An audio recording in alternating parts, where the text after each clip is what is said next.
Hello everyone, welcome to KNR Insta police. మనం ఈ రోజు నోబెల్ అవార్డు సంబంధించి రీసెంట్ గా కెమిస్ట్రీ అవార్డు విన్నర్స్ ఎవరో మనం తెలుసుకుందాం. 2025 సంవత్సరం గాను నోబెల్ అవార్డ్స్ లో కెమిస్ట్రీ విభాగంలో ముగ్గురు వ్యక్తులకి నోబెల్ అవార్డు అనేది లభించింది. మెటల్ ఆర్గానిక్ ఫ్రేమ్ వర్క్స్ ని డెవలప్ చేసినందుకు గాను Susumu Kitagawa, Richard Robinson and Omar M యాగికి 2025లో నోబెల్ అవార్డు ని కెమిస్ట్రీ విభాగంలో ప్రదానం చేయడం జరిగింది. గురువారం రోజు ప్రకటించిన నోబెల్ అవార్డ్స్ లలో సాహిత్యం కేటగిరీ కింద హంగేరీ దేశానికి చెందిన క్రాజ్నా హోర్కేకి 2025 సంవత్సరానికి గాను నోబెల్ లిటరేచర్ అవార్డు అనేది లభించింది. ఇదే నోబెల్ లిటరేచర్ అవార్డు భారతదేశం నుండి పొందిన మొదటి వ్యక్తి 1913 సంవత్సరంలో తన గీతాంజలి రచనకు గాను రవీంద్రనాథ్ ఠాగూర్ కి లభించింది. భారతదేశంలో అతి ముఖ్యమైన పండుగ పేరొందిన దీపావళి పండుగని అమెరికాలోని ప్రవాస భారతీయుల కోసం కాలిఫోర్నియా ప్రభుత్వం దీపావళి పండుగని సెలవుగా ప్రకటించింది. ఇటీవల భారతదేశంలో అమెరికా రాయబారిగా అమెరికా ప్రెసిడెంట్ అయిన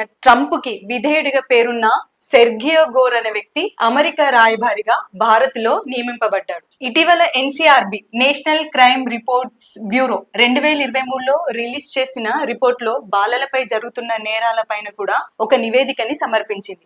ఆ నివేదిక ప్రకారం భారతదేశంలో 2022 సంవత్సరంలో 1,62,449 కేసులు నమోదైతే 2023 సంవత్సరంలో 1,77,339 కేసులు నమోదయ్యాయని చెప్పేసి ఈ నివేదిక మనకు తెలియజేస్తుంది. అంటే 2022-23 సంవత్సరానికి బాలల పైన జరుగుతున్న నేరాల శాతం 9.2% పెరిగిందని మనకు అర్థమవుతుంది. ప్రతి 1,00,000 మంది బాలల జనాభాని కనుక మనం తీసుకుంటే ఈ బాలల పైన జరిగే నేరాల సంఖ్య 2022లో 36.6% ఉంటే 2023లో 39.9% ఉంది అని మనకు తెలుస్తోంది. ఈ రిపోర్ట్ ప్రకారం బాలలలో కిడ్నాప్ మరియు అపహరణకు సంబంధించి 2023లో 79,884 మంది పిల్లలు కిడ్నాప్ అయితే అది దాదాపుగా 45% ఉందని మనకు తెలుస్తోంది.